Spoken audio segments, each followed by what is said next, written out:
today is the important upper body structures and principles of Sanchin no. That position is the cornerstone upper body position in Goju.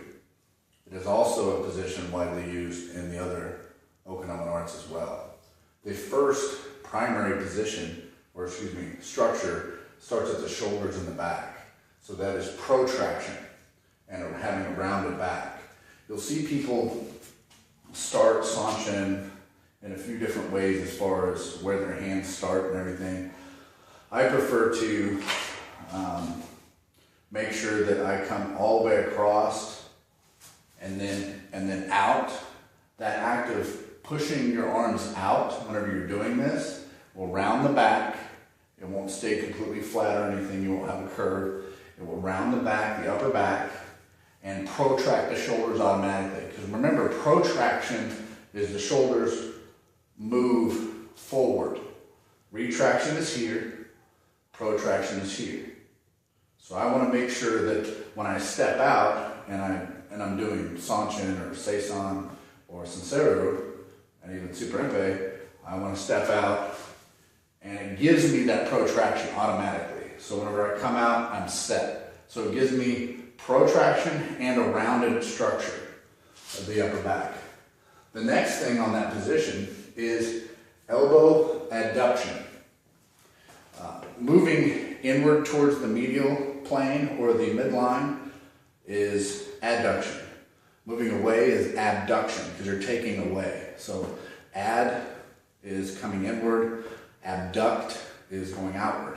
So we want to make sure that the elbow, actually whenever I step out, we want to make sure that the elbow adducts a little bit. So if I aim this right at the camera, it's not out like this, it's turned inward. I want to try to turn it and push it a little bit past parts of my ribs. Because you'll see people that are out like this and they don't have supination, a full supination of the hands, and their elbows are right here. You want to have that adduction on there. What that does is it seals the shoulder down, which leads to depression of the shoulder.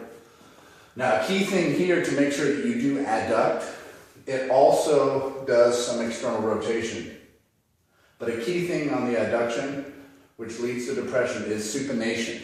Supination of the hand. This is pronation, this is supination. So the harder I supinate, whenever I come out, I want to supinate as hard as I can, but a combination of the supination of the hand and the adduction of the elbow will give me that slightly angled position of it going in, because it creates a powerful angular structure from the front and even from the side. So whenever you're coming out, you get that protraction, the rounded back. Then I'm going to try to adduct the elbow and helping that. This all works together in unison. It's a synergistic structure.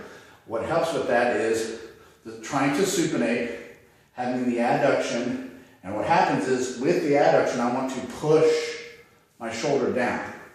That will seal the shoulder. I prefer to say sealing the shoulder than, you want to flex downward. You want to push downward with the elbow. It's an outward push. You want to push with the elbow, and that will give you that depression. It will make you, it will seal you to your structure instead of having elevation. Because you'll see people, throwing punches and their shoulders go up, or they're doing things and their shoulders go up. You want to make sure they stay down. So whenever you're doing any of those motions, it will be right there. So we have depression and supination, and you want to supinate pretty hard. Now radial deviation or wrist abduction. So we have radial deviation is this way. Ulnar deviation is this way. So think hikiyuke is ulnar deviation. Considering this is the ulnar bone, this is the radial bone. So we want to try to also, when we're coming out, you want to try to radially deviate that wrist. So I'm trying to do this motion here. I want to kick that wrist as hard as I can that way. Correction. that implies too much muscular tension. Not as hard as you can, just try to get it over there as you're twisting. It's that twisting motion of the supination and then taking that thumb and tilting it back slightly. What that does is it creates a perfect angle whenever you're doing any blocks or anything coming over to the side. This part of the arm acts just like hikiuke or kakyuke, whatever your terminology is. It acts the same way. It's the reason we have that ulnar deviation on hikiuke or anything. You want to have that radial deviation as well. Kick it over there. Now, some of this is dependent on shoulder mobility and things like that. But the act of trying to do this will make your structure stronger in that position. Because this is definitely, like I said, the cornerstone of, especially, I can really only speak on Goju as far as that's concerned, but I use these structures in the mixed martial arts I teach, the personal protection courses I teach, and even the combatives I teach, the military and stuff. I use these same kind of principles. It all comes from Goju. So we have the radial deviation, which is also called wrist abduction, and then the external rotation. External rotation is this, the fist going away, and this. This is external rotation. Anything that is going internally, this is internal, and this is internal because it's going towards the midline.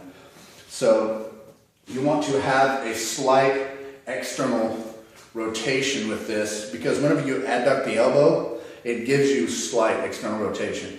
And I will say that after I've done certain weightlifting exercises, or whether it be traditional or modern or anything like that, if I've really taxed my posterior delts, I can cramp up pretty bad whenever I do this position correctly. That's actually how I know I'm doing it correctly, because I can't hold it for a long time because I'll start cramping. But you'll feel more locked in. You'll see people doing the tests, testing the structure and the toughening drills for Sanchin. Sanchin, in my opinion, is not for the primary is not for the toughening. It's to test your structure. And these are the most important, in modern terms, positionings of the various structures of the upper extremities when it comes to Sanchin no Kame, or the posture of Sanchin. And we have that position so much, and in everything that I've seen, studied, and researched, all of Okinawan martial arts, a proper punch is protracted. It isn't held. I don't stay, you see people staying upright in here, and it looks really awkward when I do it. I'm 6'3", 310 pounds. It's one of those things where if I can do it, now, granted, I've been doing it for about 27 years. I was doing this when I was small, too.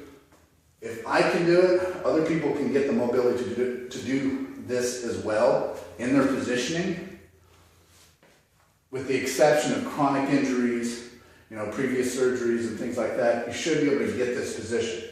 But I see a lot of people, I'm not saying on the research and discussion group or anything, but I've witnessed firsthand a lot of people doing like the opening of Sanchin, and they'll be relaxed. The elbow's out here. The problem with that is if any pressure is put inward on the wrist, this is called distal, by the way. Anything below the elbow or out at the end of the extremities is distal. Anything close to the insertions and stuff or to the midline of the body is called proximal. Most powerful movements are done proximally. So everything happens from here up. Anything down here is important as well, but the most important parts are the proximal, like the connection to the hip. That would be proximal part of our leg, and this is proximal as well. But I see people keeping their arms out here, and that creates, so whenever any pressure is put on the distal section of my arm, the lower part of my arm, what takes over is my delts and my rotator cuff.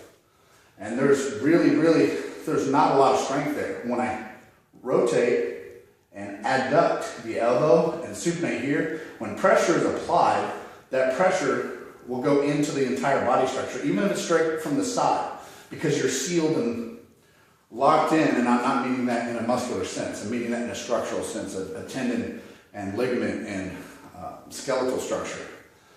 So if you're still using minimal muscular strength, but you're maximizing your entire body structure by utilizing these particular things. And I know that it's completely changed myself and a lot of my training partners and a lot of students that I've trained over the years to have these types of things and being able to point them out and say, okay, this is this, protraction, what's elevation, what's depression, what's supination, pronation, and how does that apply to Goju or Okinawan martial arts in general. But I plan on doing a series of this. We started with the upper extremities, and I'm actually going to do some things that apply as well to partner drills and how does it actually work in application and how to test it to make sure you're doing it right. I have some methods that anybody can employ, so we'll do that in a later series. But for now, protraction, rounded back, elbow adduction, depression of the shoulder, supination of the arm, supination of the hand and wrist, radial deviation of the wrist, and external. You'll create a slight external rotation whenever you're doing this properly. I say properly, there's other ways to do it, I'm sure, but everything I've seen from all the video of the masters and high levels, they're doing all of this. I'm just giving it words, and I think whenever we can actually describe things, we become better instructors and students as well. So that's it for this video. Thank you for watching. Make sure that you subscribe for new videos every week.